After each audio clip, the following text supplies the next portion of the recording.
They told me, son, you're special.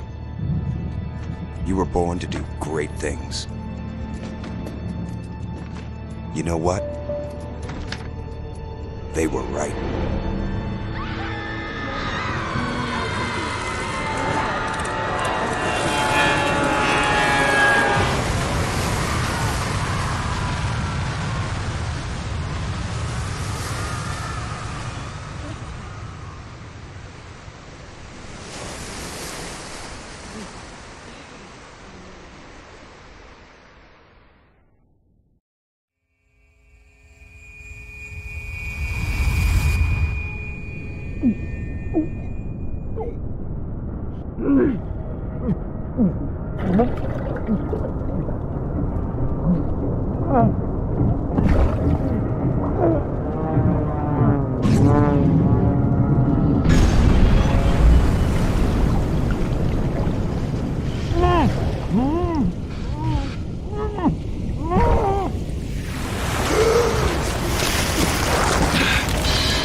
They told me, son, you're special.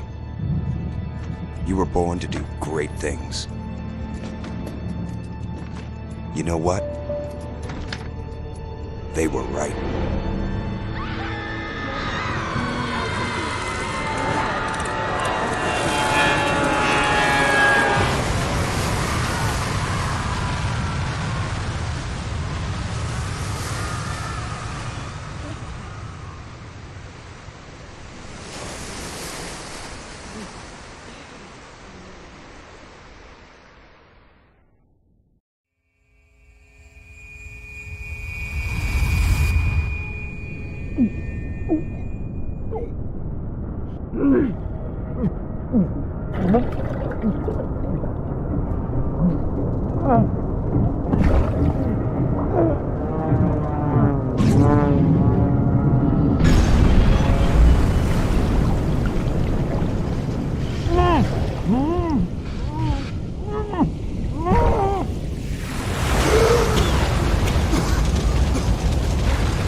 They told me, son, you're special.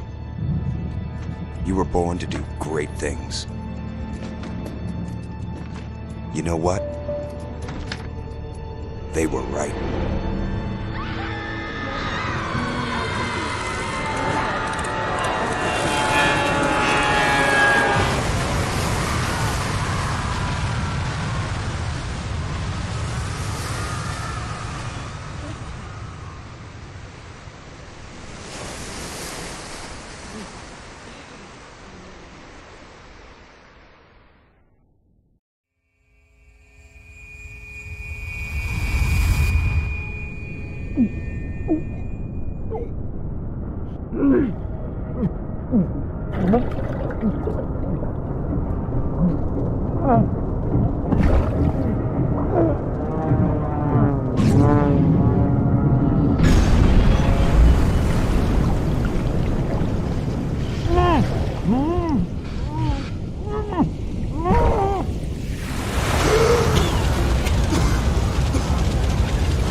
I am Andrew Ryan, and I'm here to ask you a question. Is a man not entitled to the sweat of his brow? No, says the man in Washington, it belongs to the poor. No, says the man in the Vatican, it belongs to God. No, says the man in Moscow, it belongs to everyone. I rejected those answers. Instead, I chose something different. I chose the impossible. I chose rapture. A city where the artist would not fear the censor, where the scientist would not be bound by petty morality, where the great would not be constrained by the small. And with the sweat of your brow, rapture can become your city as well.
One more minute.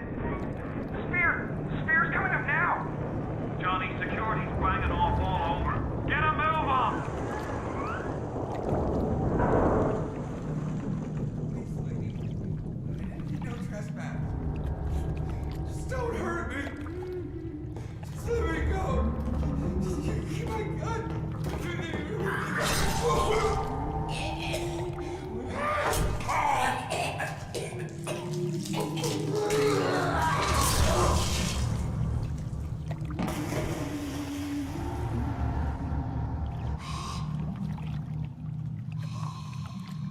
Is it someone new?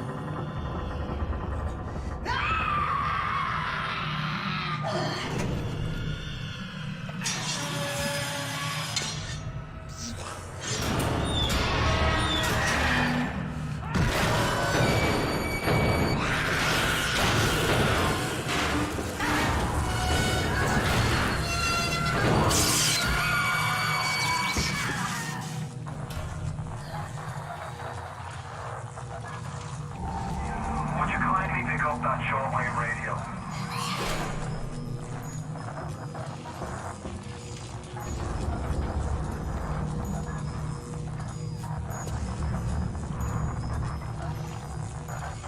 Grab that shortwave now.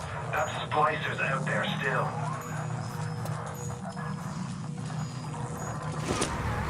I don't know how you survived that plane crash, but I've never been one to question Providence. I'm Atlas, and I aim to keep you alive. Now keep on moving. We're gonna have to get you to higher ground. Take a deep breath and step out of the bathysphere. I won't leave you twisting in the wind. We're gonna need to draw out of hiding, but you're gonna have to trust me. I'll wrap you in a sheet.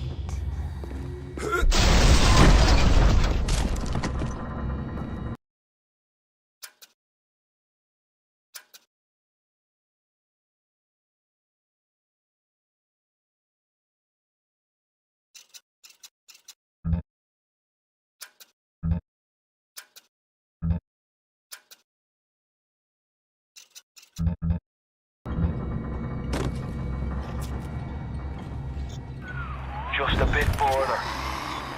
How do you like that, sister?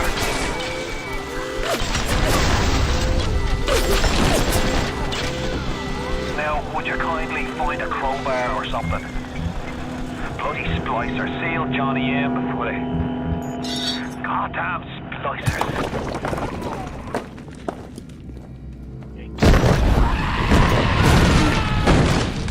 I can control myself! I can!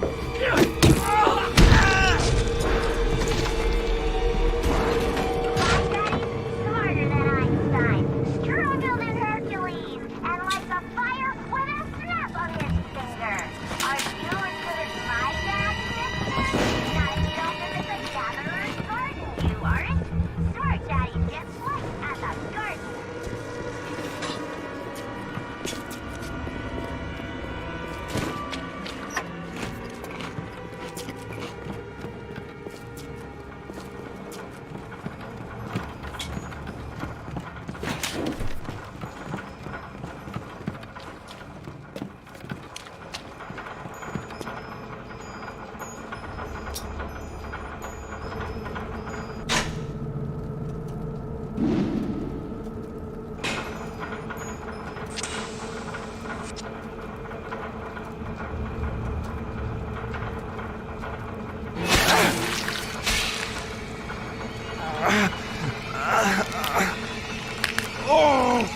Steady now. Your genetic code is being rewritten.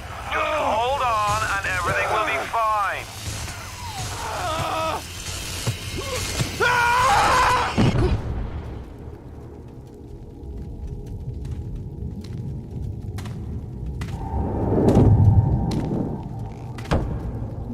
This little fish looks like he just had his cherry popped. Wonder if he's still got some Adam on him.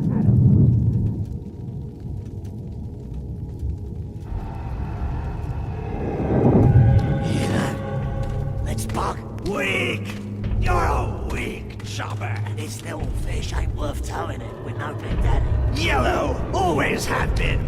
You'll be no better off with a metal daddy, little fish. See you floating, right?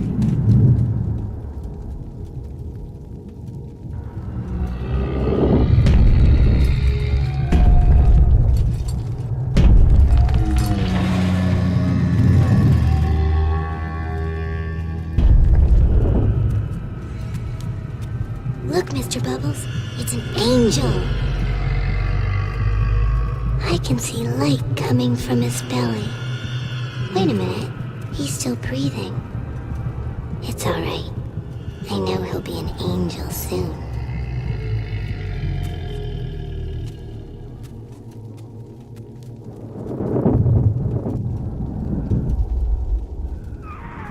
You alright, Boyle?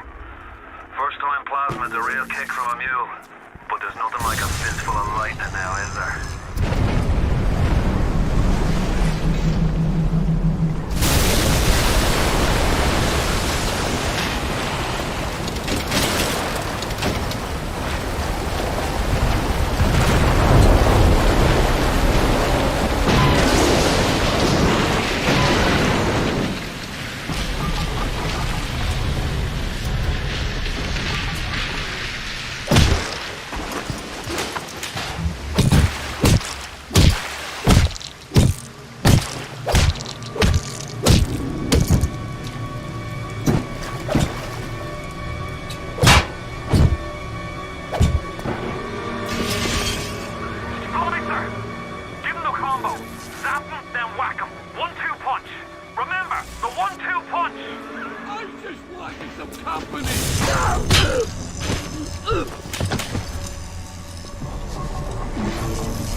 I found her that way!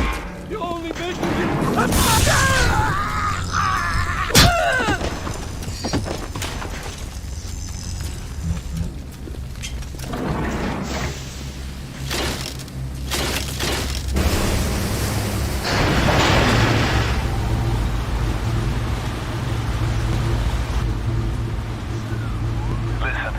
I've got a family. I need to get them out of here. But the splicers have come cut me off from them. If you can reach them in Neptune's bounty, then maybe, just maybe... I know you must feel like the unluckiest man in the world right now, but you're the only hope I'll ever see my wife and child again. Go to Neptune's bounty. Find my family, please.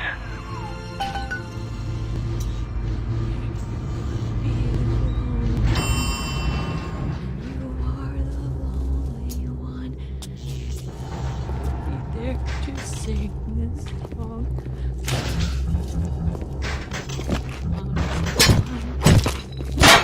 Daddy too. Wait. This has happened before and none.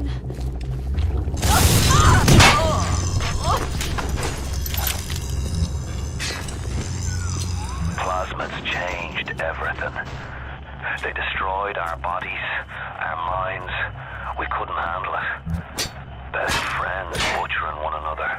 Babies strangled in cribs. The whole city went to hell.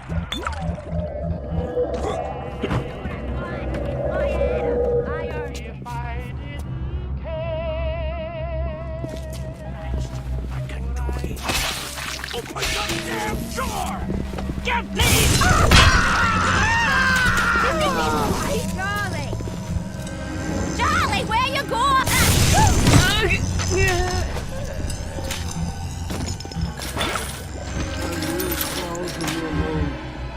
I just want some compliments.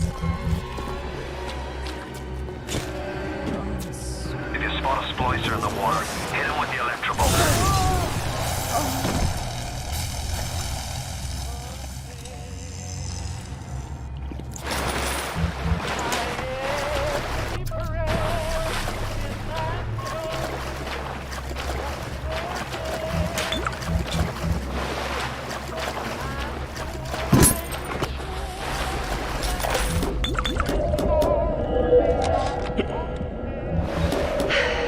Another New Year's, another night alone. I'm out and you're stuck in Festus, working. Imagine the surprise. I guess I'll have another drink. Here's a toast to Diane McClintock, silliest girl in Rapture. Silly enough to fall in love with Andrew Ryan. Silly enough.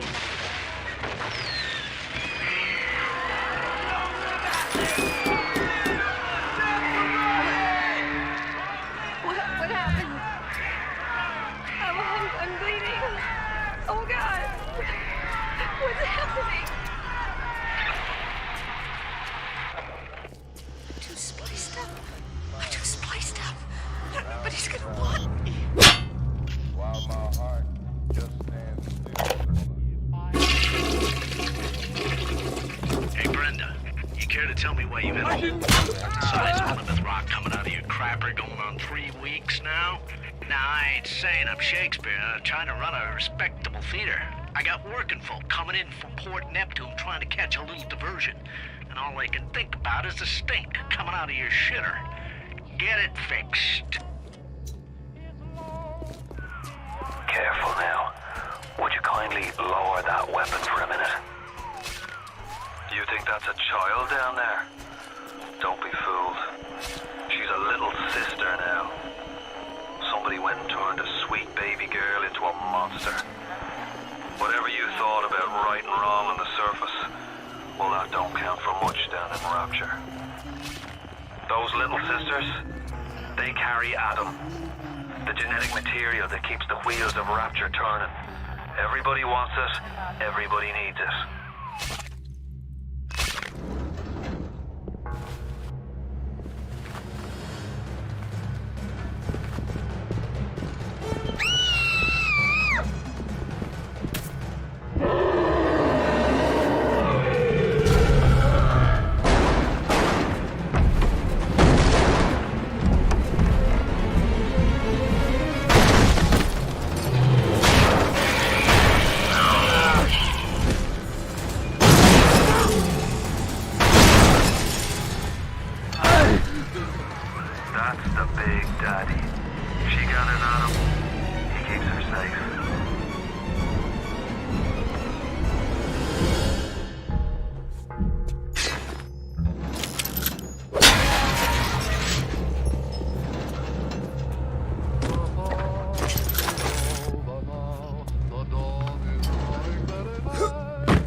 Hey, I'm Jeff Keighley here in Boston to go behind the scenes to hear some untold stories about the making of Bioshock with Ken Levine and Sean Robertson.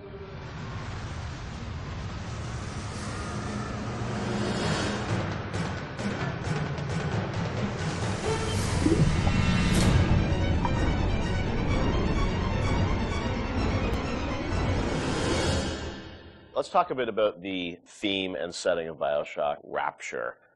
I think a lot of people, when they played the game for the first time, Ken, they wondered, how did you even dream up this place? And I know you've said publicly before that part of the reason you sort of, what led you to Rapture was this idea of fully simulating a place. Tell us about that sort of idea and the frustrations you had with other games where you sort of hit a bound.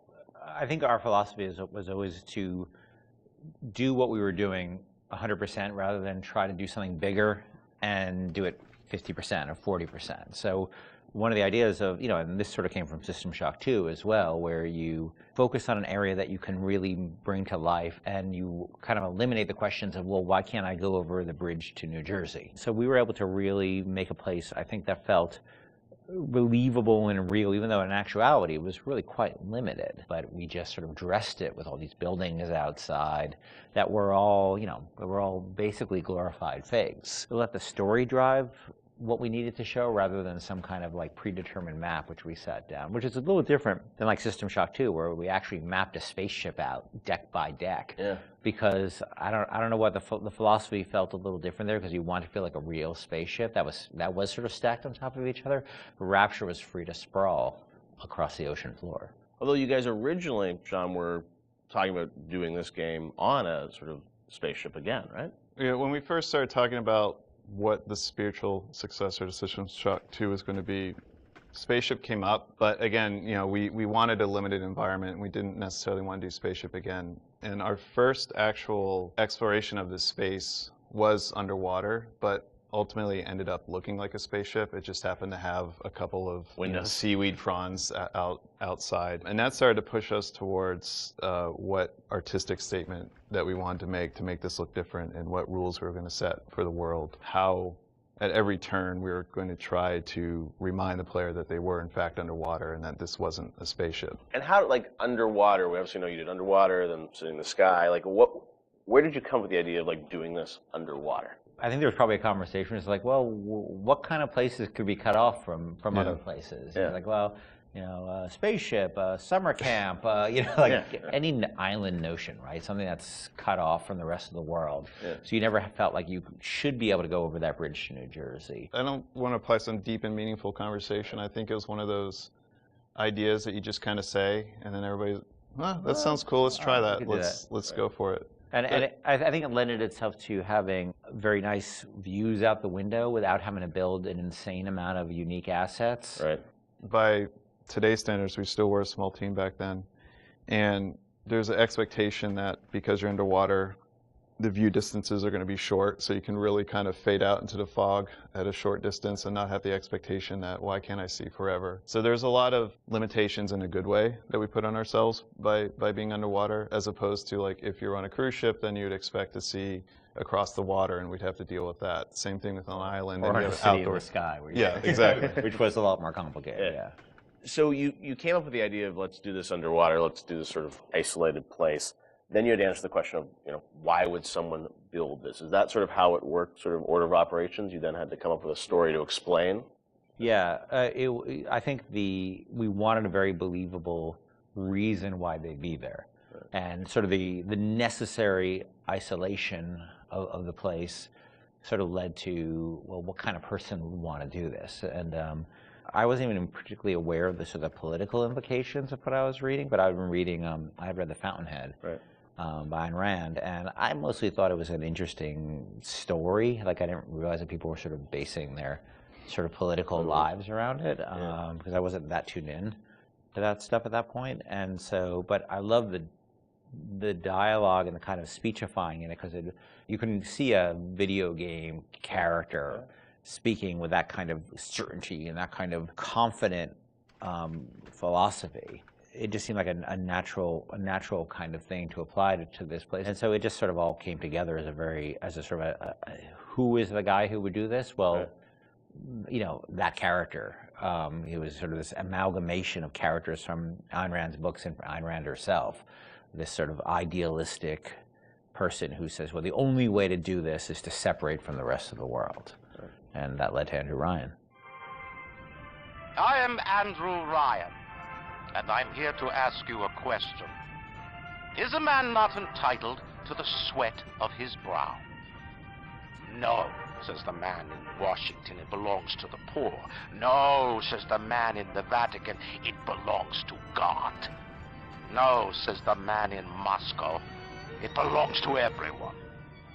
We knew from a technical standpoint that we wanted isolation. We also knew to sell it, we needed a compelling storyline, a backstory that why would this place exist? Otherwise, how are we going to make Rapture feel like it's lived in if we don't have the reason for it to be there? So once we decided on the underwater location and then the closed off spaces, that objectivist story kind of came in and made the art stronger and made the level design stronger because we could feed back into that loop. And I think that's why we had to have sort of Andrew Ryan's pitch right at the beginning of the game. We wanted people to understand why somebody would go there. And so he makes this very personal one-to-one pitch to the gamer, but also that was the pitch you make to people, which was, there's a place that you can be free of all these things, where you can not be sort of put upon by the government and not be afraid of nuclear war and not be afraid of all these other things that will plague you on the surface. We wanted that pitch to sort of resonate and make sense, because that's, otherwise by the time you got there you'd be like, well, this place is just fantasy, nobody would ever come here. And that the beauty of the place also was also tied into that. It had to be a very attractive proposition, or people who would believe that people would go leave their lives and go to the bottom of the ocean. I'm sure in some ways you had to convince the team and enroll them in your sort of vision of who this character was going to be and what the setting was going to be. How did that work, Sean? I mean, did Ken come in and say, hey, I've been reading these books, and I think we could sort of... I believe he just came in one day on a horse and said, Ayn Rand, everybody read The Fountainhead. Exactly. I bought 30 copies of it. Yeah, I think, here's a 2,000-page book or something. Yeah. Go read it. And it really is more organic. Like I said, we knew that we had this location, and you struggle to fill it with stories, and you struggle to find meaning of why does this place exist? What's my motivation? And as Ken started to explore Ayn Rand a little more and started talking to us about it, and we were having that conversation, and it's like, oh, this could totally work. Like, this is exciting. Like, this is something that really hasn't been done in a video game before. And if we had flipped it and come up with the idea first before the location, I don't think we would have really been that excited about it. But we had a location, and now we're trying to fill it with that story, and because of the order of operation there, you start to get excited, like, oh, I could totally make this work. This is going to really make it feel like a lived-in space. As you think of sort of the the setting, and you think of maybe a character or something, was there a moment that you think back as like, oh, like right then and there, like I got excited when you attached the Ayn Rand for me, it was going to Rockefeller Center and seeing the visual. So I told this story before, but my wife and I were in New York, and we went to Rockefeller Center, which was, if you go to Rockefeller Center, it basically looks exactly like Rapture. It's because every building, you're sort of encircled. It's this block in New York, or a couple of blocks in New York, where Radio City Music Hall is, and where 30 Rockefeller Plazas, where you see that show 30 Rock, and the ice skating rink, and where they put the Christmas tree, and it's this very iconic location. But what's cool about it, it's all one, unlike the rest of the city. Everywhere you look, it's one architectural style. It's Art Deco, and it's very iconic Art Deco. And my wife and I were there, and we were sort of working on the game, and we didn't have a visual style. And all of a sudden, I started looking around, and I said, oh, this could be a visual for the game. Also, the geometry of it was actually quite conducive to making a video game, because it wasn't overly complicated geometry. Art Deco is quite bold and simple. Bold and geometric, and simple. And so my wife and I bought a couple of tourist cameras before iPhone cameras, exactly. Throwaway cameras, yeah, throwaway cameras, those little Kodak things, and we just started photographing doorknobs and light fixtures, and just sort of developed the photos. Remember that? Brought them in and said, come to the office, here's a stack of stuff, here's a stack of photos. I'll see you guys in a couple of years. Go make this. City where the artist would not fear the censor, where the scientist would not be bound by petty morality, where the great would not be constrained by the small, and with the sweat of your brow, Rapture can become your city as well. So you had kind of a theme, you came up with an art style, some of the iconic characters, and then, you really had to build the narrative around it. And you've talked about, a lot of the themes in the game and, greed, jealousy, sex, violence, all the things that sort of, drive us or what destroy us. And that was something I think that, as you thought about the story of the game, you wanted to, I'm sure, reflect some of those, right? Because I think people love the characters, it's sort of flawed in a way, and this is a world which is its own little microcosm, but had a lot of tension inside of it. Yeah, I mean, the character of Ryan was sort of, he's basically invisible through most of the game, right? Except for a very small portion. But he's very present because he exists, the city is him, right? It's such a representation of him. We never want to cut away to a cutscene where you saw Andrew Ryan, planning and scheming. We wanted him to be very present without actually being present. But once you had Ryan, once you had his desire to protect this vision of his, you just had to then come up with the characters who'd be arrayed in opposition to him. So we had this character, the Big Daddy, and then eventually the character of the Little Sister. And so characters like Tenenbaum came along, like, here's a person who's in opposition to him for this reason. And then you have, for more noble reasons. And then you have a character like Atlas, who's much more cynical opposition. Once we had all those characters arrayed, we're like, well, who are you? And, you ended up being a sort of, a pawn in the middle of all this opposition to Ryan. We just kept sort of homing in on that theme and making sure that you weren't, eventually figuring out that you couldn't just be here by an accident, that you're an integral part of this story, even though you don't know you're an integral part of this story. You think you're just there by happenstance. Look, Mr. Bubbles, it's an angel. I can see light coming from his belly. Wait a minute, he's still breathing. It's all right. I know he'll be an angel soon.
bitches sent to you.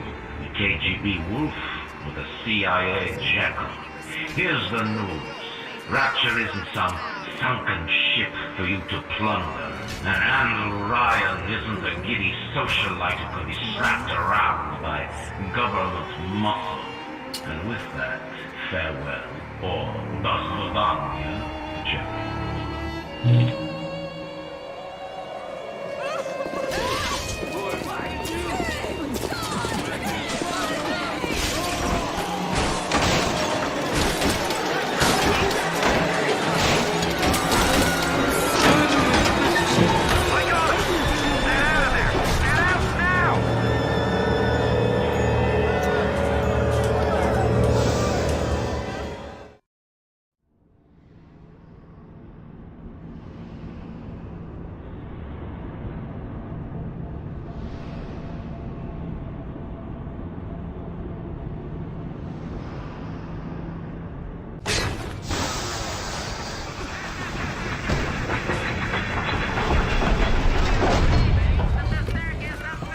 Now you've met Andrew Ryan, the bloody king of Rapture. Now find your way to emergency access.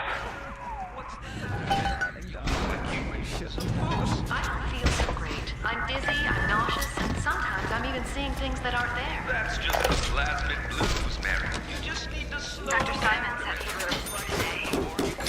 Ryan didn't come to see me since the New Year's attack, not once. But Dr. Steinman was very attentive. He told me that once the scar tissue was gone, he was gonna fix me right up, make me prettier than any girl I've ever seen.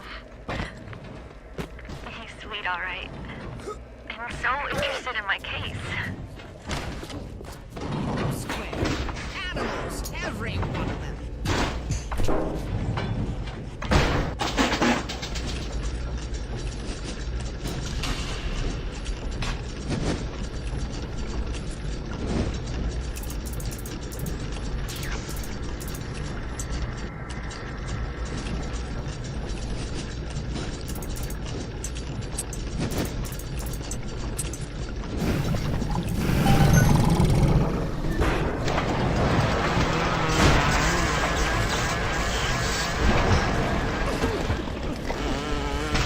Introverted for anyone to notice. Keep away from my patients! Clean that up! Come here now! Hanger on! Parasite! Got it! Everything! Why are you dragging out your treatment?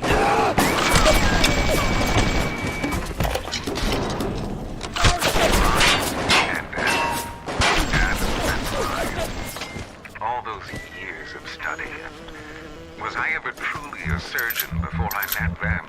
How we clinked away with our scalpels and toy morality. Yes, we could lop a boil here and shave down a beak there, but could we really change anything? No. But Adam gives us the means to do it. And Ryan frees us from the phony ethics that held us back. Change your look, change your sex, change your race. If you want to use the emergency access, you'll be needing Dr. Steinman. He's the one who runs this place. I don't expect to hand it yet of milky humankind. Steinman ain't that kind, besides me. I'm not even sure he's still human. Now you've rattled the monkey cage. Here they come.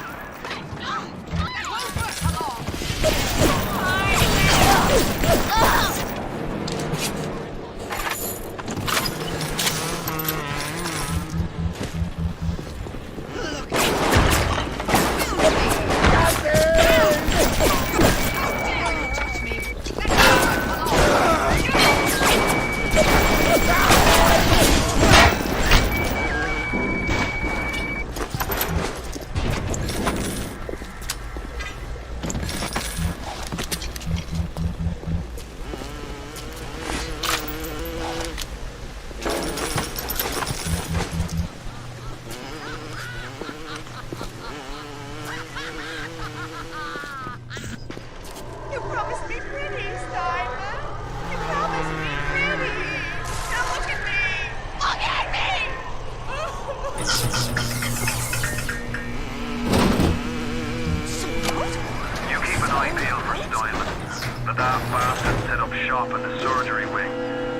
find them, just follow the blood.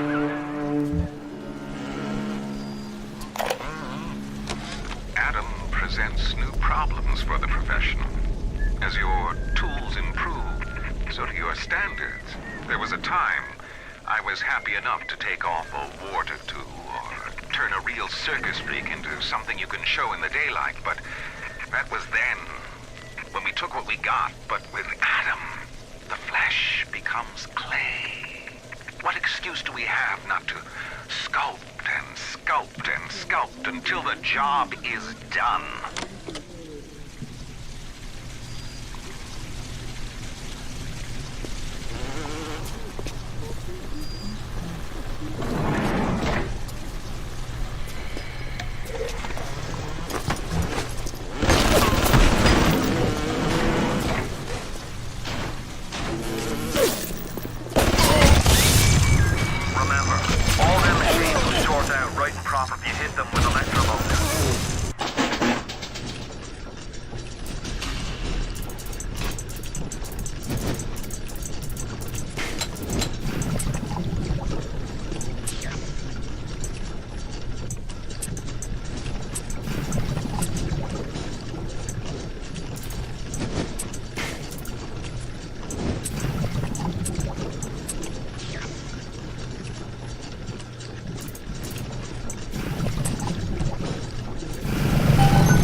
On the surface, the parasite expects the doctor to heal them for free, the farmer to feed them out of charity. How little they differ from the pervert who prowls the streets looking for a victim he can ravish for his grotesque amusement.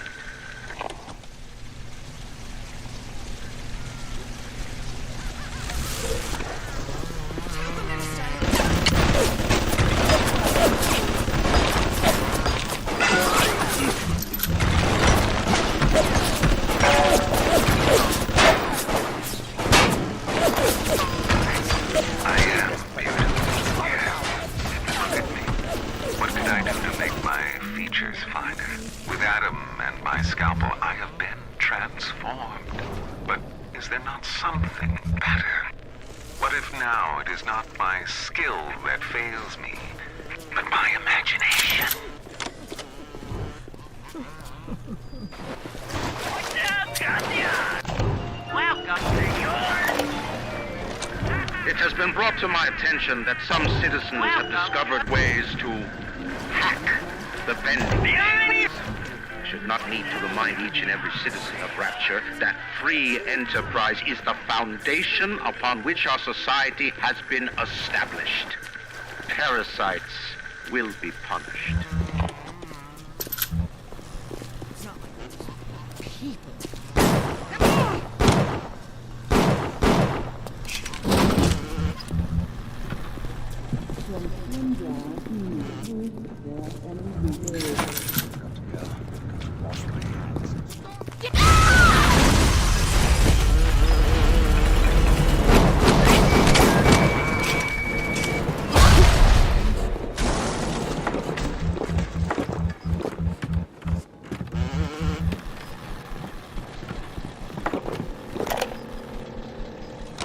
When Picasso became bored of painting people, he started representing them as cubes and other abstract forms.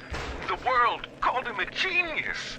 I've spent my entire surgical career creating the same tired shapes over and over again. Security cameras. I can hear the infernal things all around you. Ryan's eyes and ears.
Parasites wander the halls. We rebuild our city and then...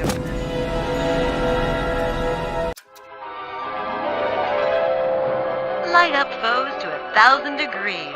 Warning, fire spreads. And the fire.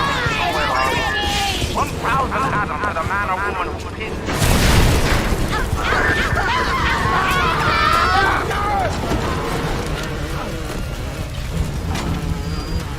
All roads in Rapture lead to Ryan. Security, the splicers, the big daddies, the little sisters. He pumps some kind of chemical scent in the air. Pheromones, they call it. Makes them all dance to his tune.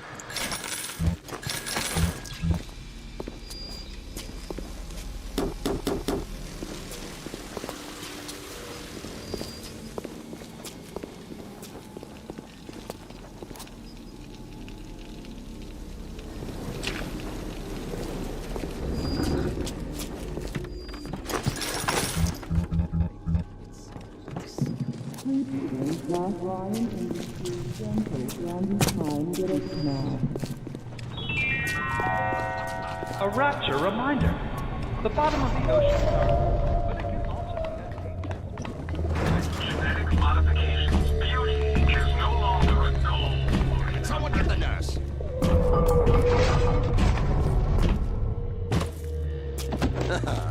Why do we have two eyes?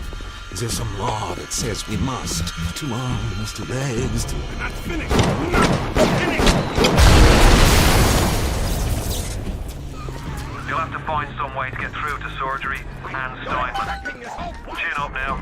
The Lord hates a quitter.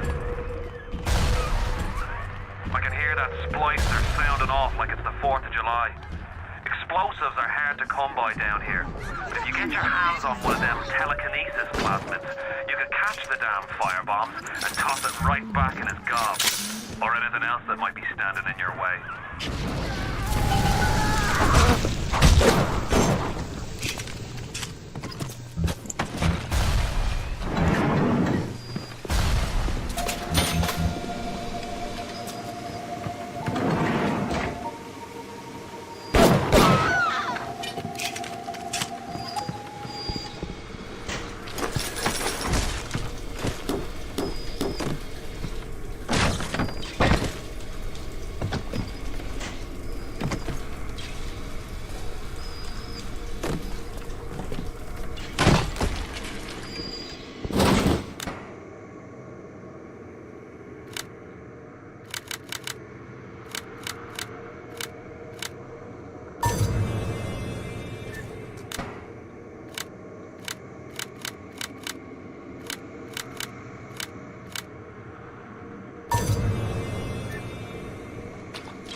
Simon, I know Medical Pavilion is your manor, but you might want to cogitate on this.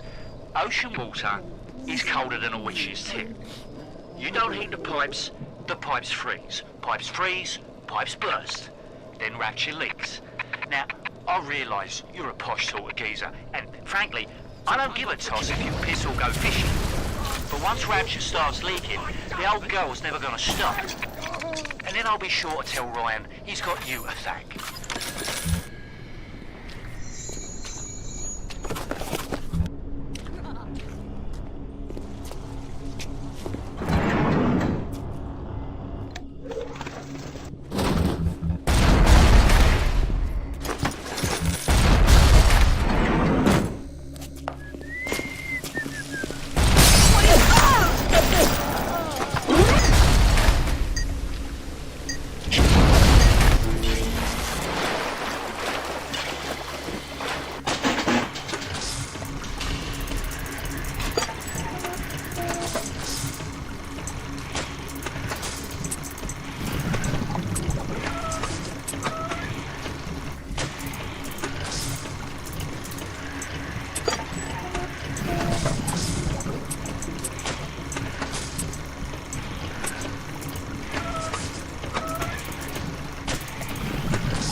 to sit there with the tanks of Adam tweaking and optimizing. I need to create. Adam is a canvas of a genetic modification. The plasmids are the paint.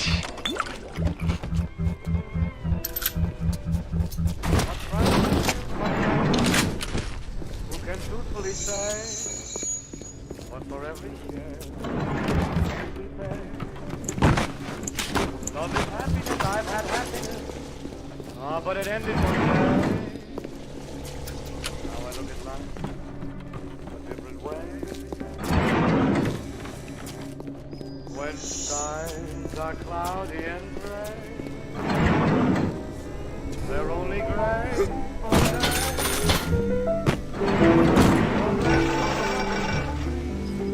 The moon belongs to everyone. The best things in life are free. The stars belong to everyone. They gleam there for you and me.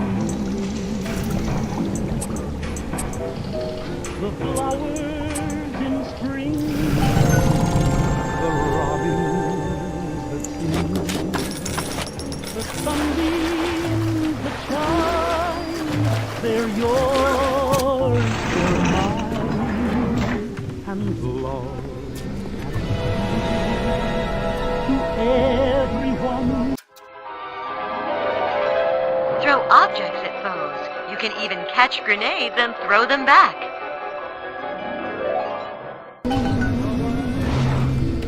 The best things in life. Clinical trial lot 23, Dr. Central. Client Fontaine Futuristics. Work on telekinesis plasmid proceeding well. Lifting objects at distance presents no problem. Moving objects to space, no problem. Cannot stop speeding bullets, but can catch and throw fast-moving object. Problem not with plasmid, problem with reaction time. So I'm just getting an idea for plasmid. At the German prison camp, they put me to work on genetic experiments on other prisoners.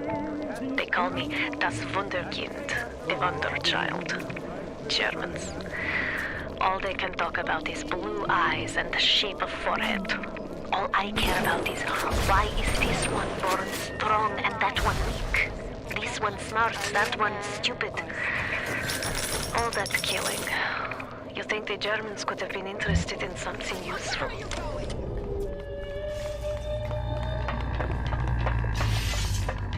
Stop running like a fool!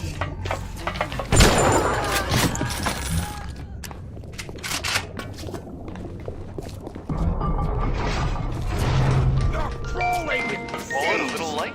Surgical savings will happily work out an affordable payment plan for any major procedure. Potentially terminal illnesses won't wait until payday, should you?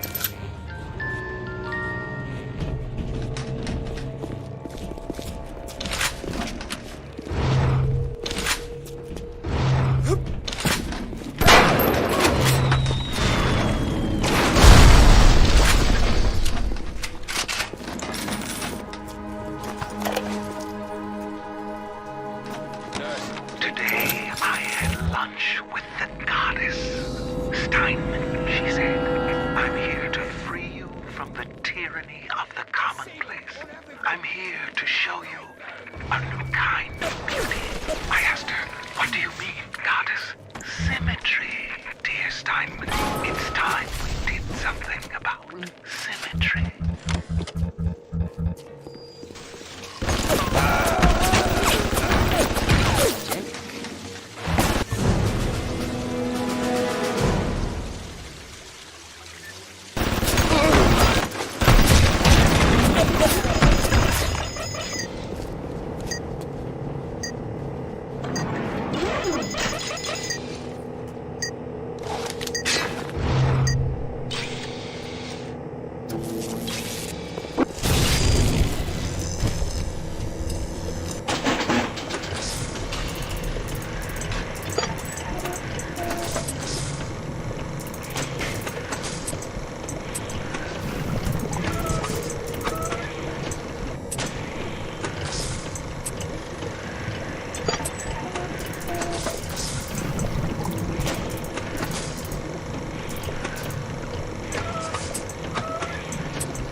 Aphrodite is walking the halls, shimmering like a scalpel.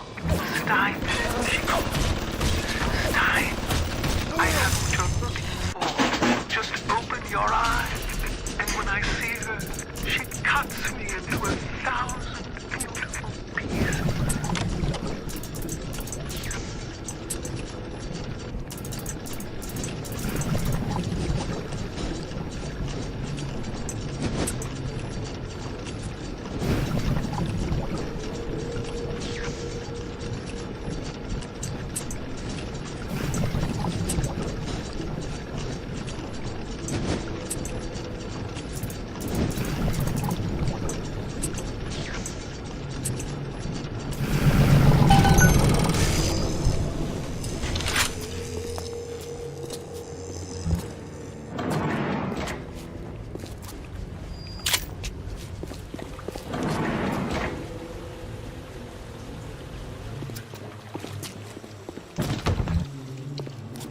What can I do with this one, Aphrodite?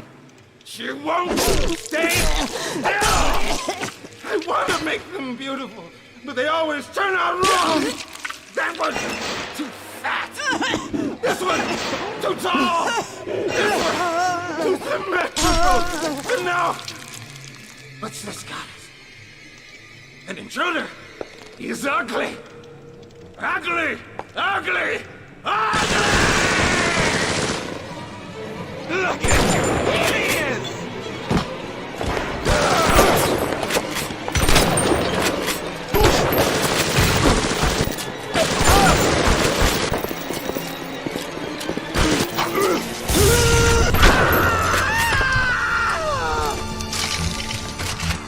You alright?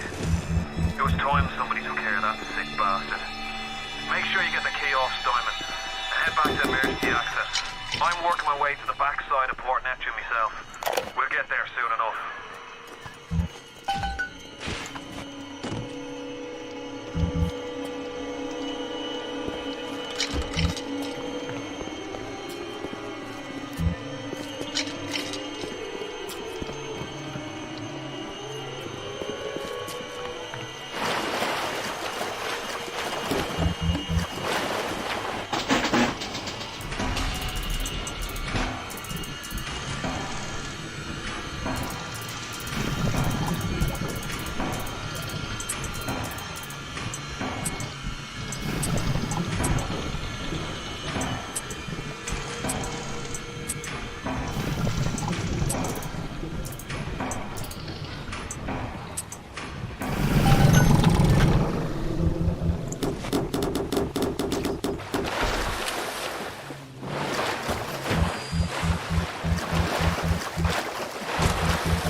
Approaching a little sister is a criminal.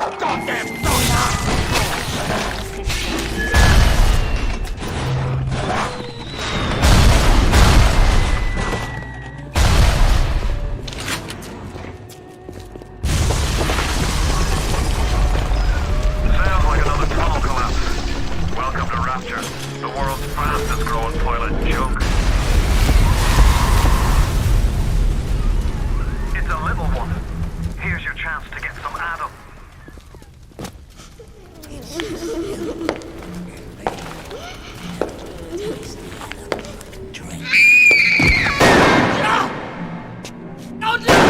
Stay away from her, or it is you who will be shot next.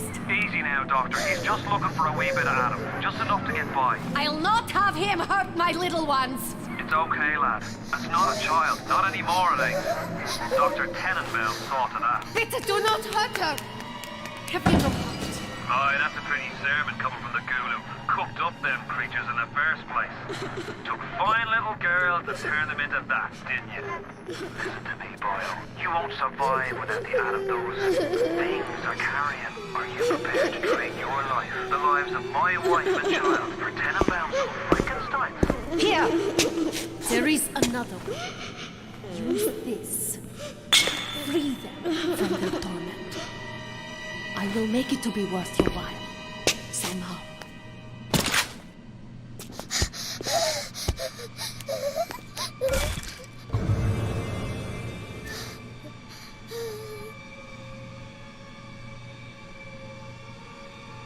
No! No! No! No!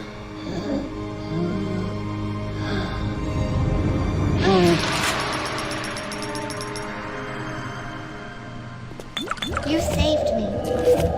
The path of the righteous is not always easy, yes. The reward will become clear in time. Be patient.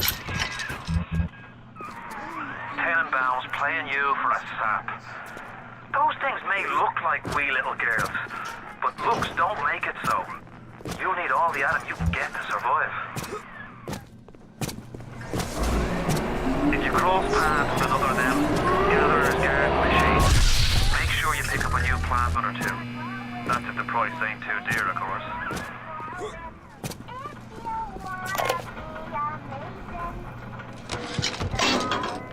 Not only are those little girls veritable atom factories, they're nearly indestructible. They regenerate any wounded flesh with stem versions of the dead cells. But their relationship with the implanted slug is symbiotic. If you harvest the slug, the host will die. So you see, it's not like killing, Tenenbaum said. It's more like removing a terminal patient from life support. Bioshock was groundbreaking in many regards when it released in 2007, though fundamentally it shared many consistencies with Irrational's System Shock series. What elements of System Shock translated into Bioshock, and what was refined, altered, and innovated upon to create the world of Rapture? Let's take a look at the long road from System Shock to Bioshock.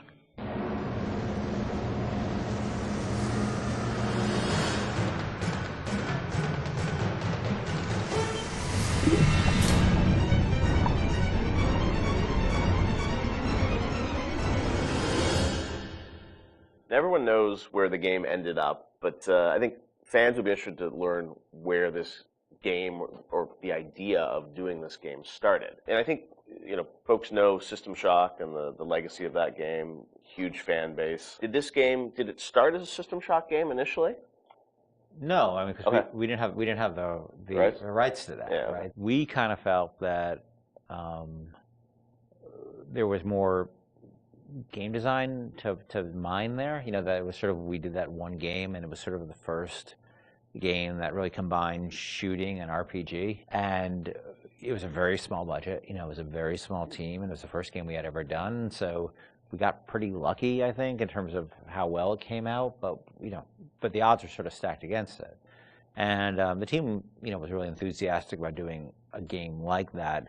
And time had evolved, and the team was much more. We had done a bunch of games together, and we were, we had a stable technology base, and we were like, okay, well, which System Shock 2 was not. I mean, that engine, no game had ever shipped on that engine. It was a very crude piece of technology. Most of us had never shipped a game at the time. So like, well, what if we had a stable technology base, and we had a team that was more experienced and more seasoned, and we had, an actual, like our director, and which we didn't really have on System Shock 2.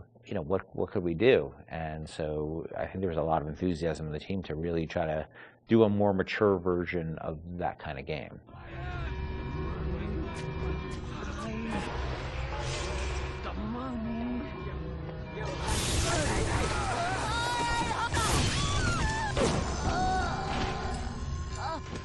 This is before we had sold the company to Take-Two, and we were an independent developer, right? We were sitting there, we were using the money we made from other development deals we had, and we would try to scrape together whatever time and money we had to work on this thing. And it was not actually something I was particularly keen on doing. The team was much more keen on doing a sort of a System Shock-ish game than I was, because That's what you were pitching, right? Like System Shock 3 at one point, right? Well, I mean, there was an actual System Shock Right. 3 that we were pitching back in the day when we were right after System Shock 2, but that never happened. Right. Yeah. We couldn't get anybody interested because System Shock 2 sold like 5 copies, right? And so as the business guy, the guy who had to not only just sort of write the content, but the guy who had to go out and get the deals and pay everybody, I wasn't particularly excited about doing this because it was very disappointing when we did System Shock 2 and nobody bought it. You know, it got great reviews, it got these insane reviews, but it left us in a place where it didn't really move the needle for us in terms of making payroll. So I wasn't super excited about it because I didn't see I didn't see a publisher be interested in it, and I didn't see the audience actually be particularly interested in this kind of game. And it was really the team who convinced me to invest in this because their enthusiasm. I think a lot of them came to the studio because of System Shock 2. And so finally they sort of battered me down. And it's good they did because I was not the first fan of doing this. And I know initially there was something called the Serene Dawn. That was a spaceship? Or what was that? No, that was the name of a cult, right? Cult. Yeah. That's right. Okay.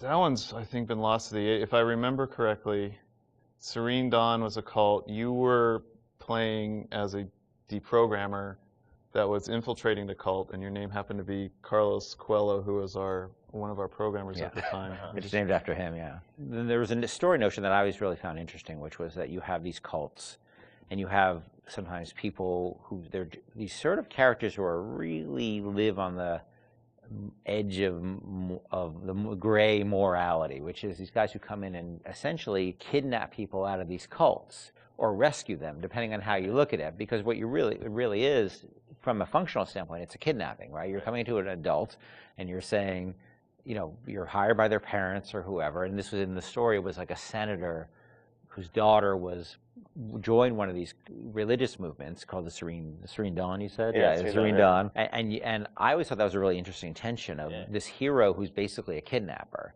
and taking a young woman against her will out of the place that she was in. Now, you could also make the other argument that, well, she was not really there by her will. But there's a really interesting conversation that goes on there. I think there was actually a Kate Winslet movie, a Harvey Keitel, Kate Winslet movie, which dealt with a similar theme. Because usually you hear that story, these deprogrammers as a sort of heroic kind of notion. But I always thought there's something interesting about agency going on there, and about are people entitled to make bad mistakes, or is it a bad mistake? It all depends on the person. And I'm not a fan of religious cults or religion in general, but there seemed to be an interesting discussion of freedom there and independent decision making.